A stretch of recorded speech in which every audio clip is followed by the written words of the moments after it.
नमस्कार. आपण पाहत आहात ऑनलाईन धाराशिव न्यूज. उमरगा तालुक्यातून एक हृदयद्रावक आणि माणुसकीला काळीमा फासणारी घटना समोर आली आहे. फक्त 2 लाख रुपयांसाठी एका हैवान पतीने स्वतःच्या पत्नीचा गळा आवळून खून केल्याची धक्कादायक घटना उघडकीस आली आहे. सविस्तर बातमी जाणून घेण्यासाठी व्हिडिओ शेवटपर्यंत नक्की पहा आणि आमच्या चॅनलला सबस्क्राईब करायला विसरू नका. मृत विवाहितेचे नाव पलक दत्ता कांबळे, वय अवघे 22 वर्षे, तर आरोपी पती दत्ता शामराव कांबळे, वय 27 वर्षे. मिळालेल्या माहितीनुसार पलक हिचे लग्न 3 वर्षांपूर्वी झाले होते.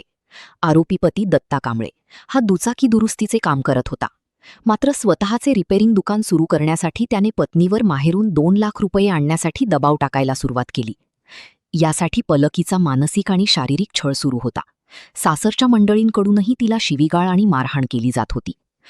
आणि अखेर दिनांक 17 रोजी रात्री सुमारे 11 वाजण्याच्या सुमारास या निर्दयी पतीने तिचा कशाच्या तरी सहाय्याने गळा आवळून खून केला. या प्रकरणी मृत विवाहितेच्या आई केशर धनाजी शिंदे यांनी दिलेल्या फिर्यादीवरून उमरगा पोलीस ठाण्यात खुनाचा गुन्हा दाखल करण्यात आला आहे. सध्या आरोपी पतीला अटक करण्यात आली असून पुढील तपास सहाय्यक पोलीस निरीक्षक पांडुरंग कन्हेरे करत आहेत.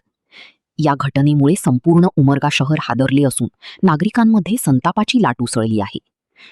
पैशासाठी नात्यांचा गळा घोटणाऱ्या अशा प्रवृत्तीला वेळीच आळा बसणार का, हा मोठा प्रश्न आता समाजासमोर उभा आहे.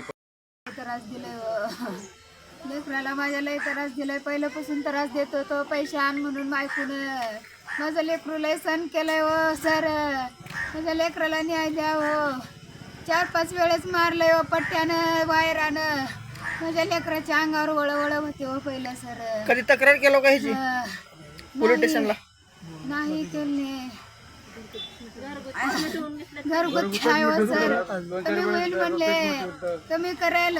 पोरगी म्हणली राहू दे, मम्मी सुधरेल, आज सुधरेल, उद्या सुधरेल म्हणले. हो सर, तुझ्या लेकराला लय त्रास दिले. हो सर, मुलीला तुम्ही ज्यावेळेस पाहिलं त्याच्या चेहऱ्यावर वगैरे वळ उठलेलं का दिसलं का? सुचलेला होता. रात्री बघितल्यावर पायावर वळ होते, ती काळा निळा झालेलं होतं. ते आम्ही 4-5दा मिटवलं. मुलगी आली गेली, परत हे तिला चालूच होतं.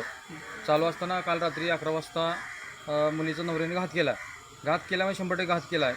गळ्याची दोरी ओढून किंवा अंगावरती काही थोडेफार डाग आहेत ते असं ते 100% घात केला आहे. मग आमची एवढीच विनंती आहे की त्याला कठोरात कठोर कारवाई व्हावी, एवढी माझी विनंती आहे.